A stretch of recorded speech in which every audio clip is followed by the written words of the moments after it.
Hago esta reflexión movido por una conversación mantenida con un ingeniero ya curtido que acabó perdiendo su saber estar, bordeando el insulto y la pérdida de estribos al plantearle la posibilidad de que la ley de la gravedad de Isaac Newton fuera errónea y que tal vez aquellos científicos del siglo XIX que propusieron la existencia del éter, por ejemplo, estaban en lo cierto.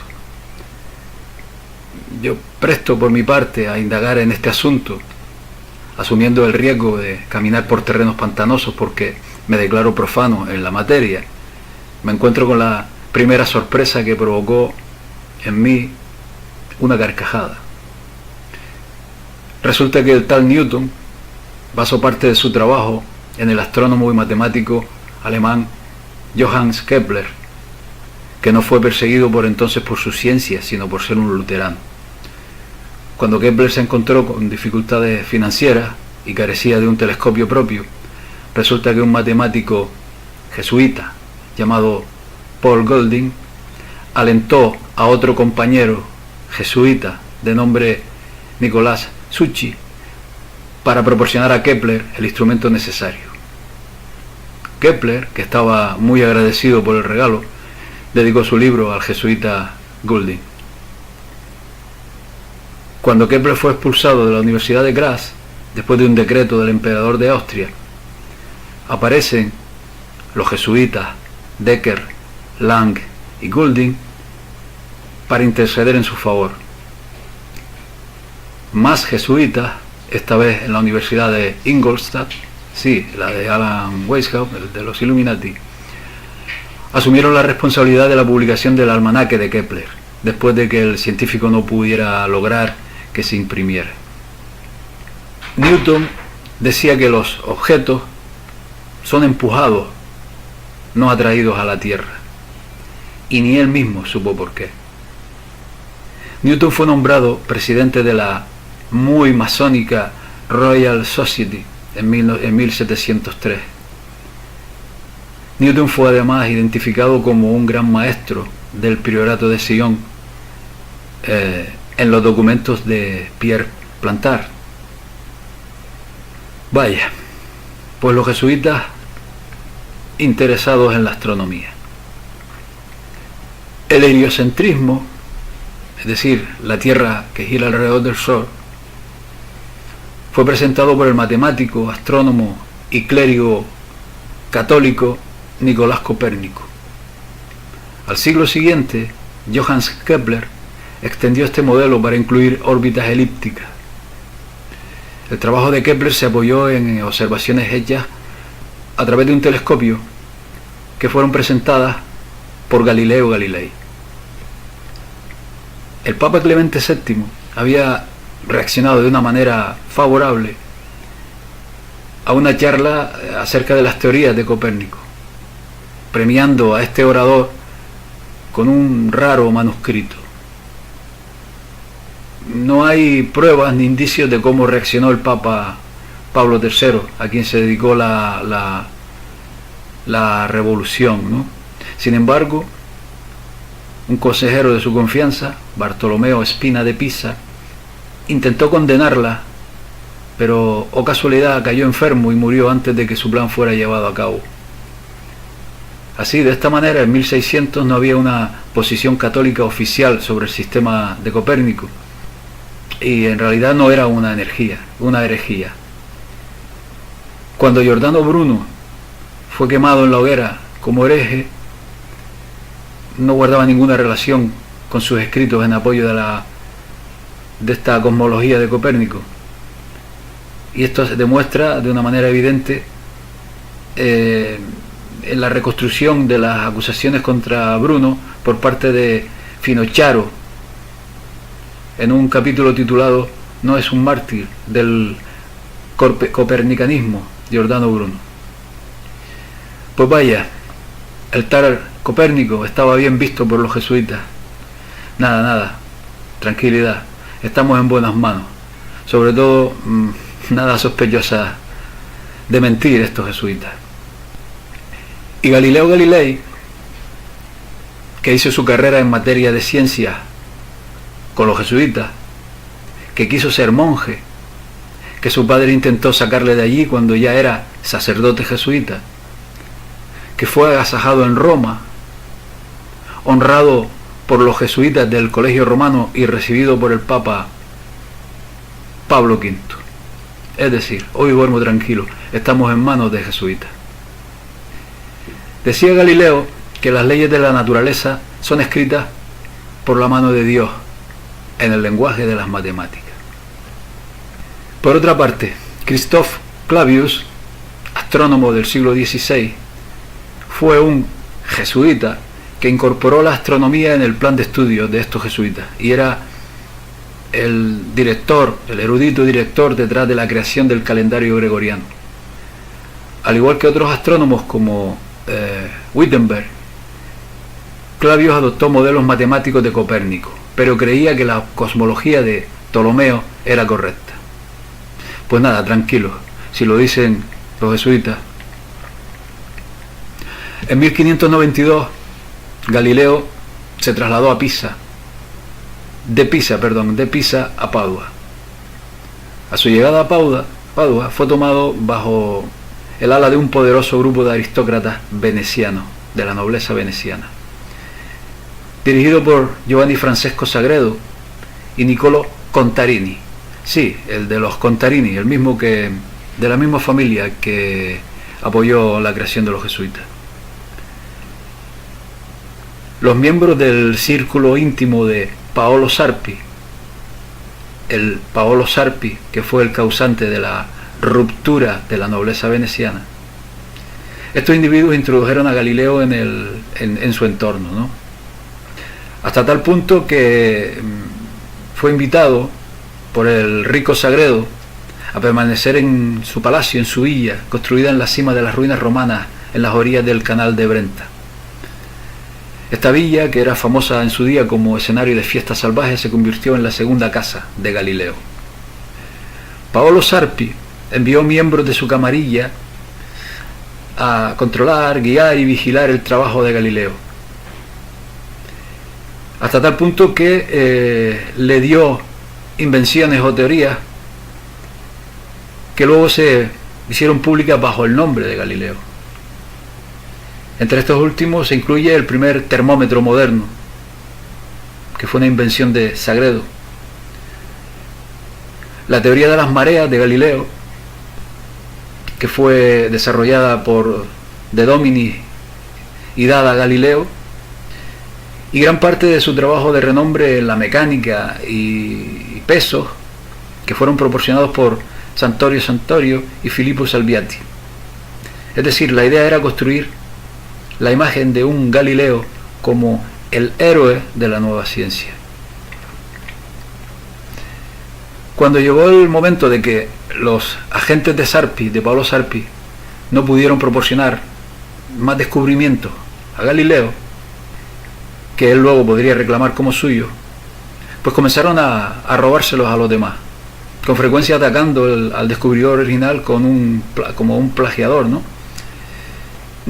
Por ejemplo, el evento que es a menudo señalado como el disparo de salida de asalto de Galileo sobre el aristotelismo fue su anuncio de 1604 de que había descubierto una nueva estrella, en realidad una supernova. Pero claro, el problema era que esta nueva estrella había sido descubierta a principios de semana por el astrónomo Simon Marius. Al hacer este descubrimiento, Marius había enviado a su alumno Baldassare Capra a Padua. Este informó de la noticia del descubrimiento a Paolo Sarpi, quien personalmente se lo dio a Galileo y que después lo proclamó como descubrimiento suyo. Más tarde, en 1607, este mismo Baldassare Capra estuvo involucrado en una pelea con Galileo cuando este Capra reclamó la invención de la brújula del geómetra de su obra Usus et Fabrica Circini. Galileo acusó a Capra de plagio y por orden del poderosísimo Senado de Venecia, controlado por los Giovanni de Paolo Sarpi, se incautaron y quemaron todos los ejemplares, unos 450, del libro de Capra. Durante el tiempo que duró esta controversia, era Paolo Sarpi quien personalmente estuvo involucrado en la disputa en nombre del gobierno veneciano y, por supuesto, juzgó en favor de Galileo. Simon Marius tuvo un segundo encontronazo más serio con Galileo en 1610, cuando Marius, se convirtió en el primer astrónomo de Europa en observar las lunas de Júpiter. Cuando Galileo proclamó el descubrimiento como suyo, Marius le atacó. El grupo de Sarpi lanzó una campaña masiva contra Marius, acusándolo de plagio. Y durante 3 siglos, todos los historiadores dieron crédito a Galileo por dicho descubrimiento. Sin embargo, en 1900, una conferencia científica internacional volvió a examinar la controversia de Galileo y Marius, y determinaron que Marius había sido acusado falsamente y llegaron a la conclusión de que él, Marius, era el verdadero descubridor de las lunas de Júpiter. La misma táctica de acusación del plagio se utilizó una vez más en 1612, cuando el jesuita y astrónomo bávaro Christopher Scheider informó de que había visto manchas en el Sol, usando un telescopio del diseño de Johann Kepler. De inmediato Galileo anunció que había estado observando manchas solares durante más de un año, por lo que tenía, por supuesto, la prioridad del descubrimiento.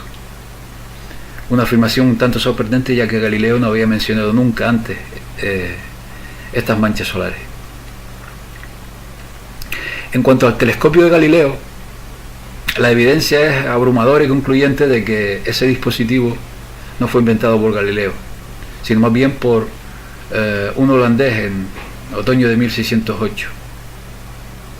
De hecho, 3 holandeses reclamaron la autoría. Hans Lippershey solicitó una patente de este telescopio a los Estados Generales en 1608. Jacob Metius solicitó lo mismo para una patente de un instrumento similar el 15 de octubre de 1608. Zacharias Janssen nunca la solicitó, pero afirmó haber inventado el telescopio antes que cualquiera. Y años más tarde, escribiendo en su diario privado, el matemático holandés Isaac Beckman informó que el hijo de Janssen le había dicho que su padre había construido un telescopio en 1604, basado en el modelo de lente cóncava convexa.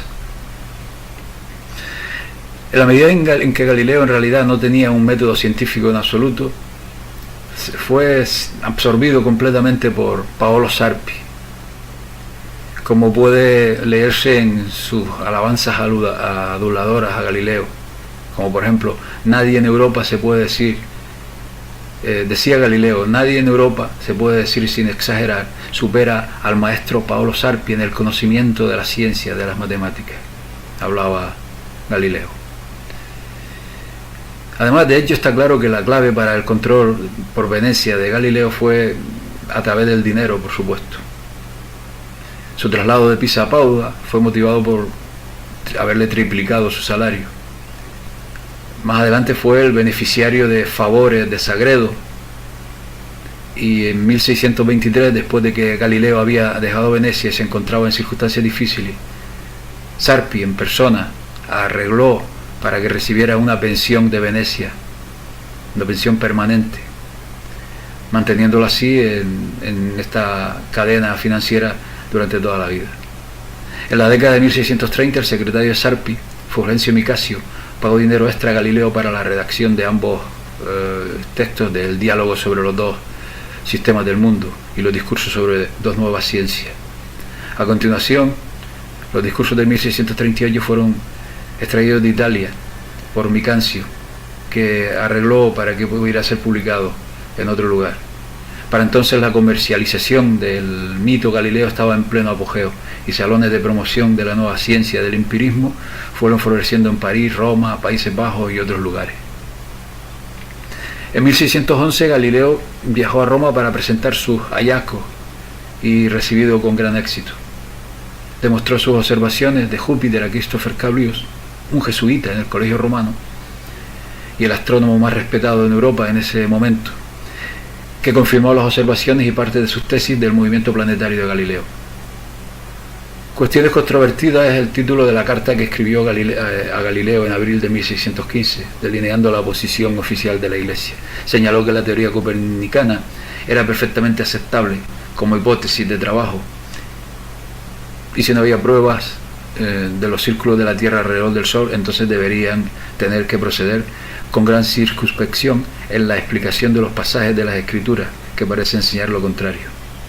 Galileo no tenía ninguna prueba astronómica para ofrecer, en parte porque sus propias observaciones no se alinean correctamente con su teoría. En su lugar, Galileo propuso como prueba una teoría errónea y poco convincente de que las mareas eran evidencia de la rotación de la Tierra, y de paso negando concretamente que la atracción lunar estaba involucrada. En 1616 la Iglesia le ordenó que cesara y desistiera de su defensa pública de la teoría no demostrada. En fechas más recientes, ya en el siglo XX, dejando aparte todo este tema de la relación de los primeros astrónomos con jesuitas y la Iglesia Católica, decir por ejemplo que Einstein estaba muy bien asesorado por Georges Lemaitre, un jesuita que siempre se mantuvo a su lado y que es el mentor de la teoría del Big Bang. Decir además que este interés del Vaticano y del entorno católico por la astronomía se ve muy bien reflejado con la construcción del mejor telescopio del mundo, telescopio del Vaticano. Está en Tucson, Arizona, y que dieron por nombre Lucifer. También hay que tener presente que la NASA, digamos la organización más involucrada en todos los temas aeroespaciales, fue fundada por los nazis y por supuesto controlada por toda esta élite relacionada con el Vaticano. Entonces yo me pregunto, ¿en qué manos estamos? ¿Qué interés tiene los jesuitas, Vaticano, en ser punteros y controlar todos los aspectos relacionados con el espacio exterior? ¿Qué intentan ocultar? Nos están engañando. Hay algo de vital importancia que no quiere que sepamos. ¿Por qué se involucran en todas las teorías, tesis, hipótesis, en todo lo que está relacionado con nuestro entorno inmediato de la Tierra? ¿De veras podemos confiar en que no nos están mintiendo?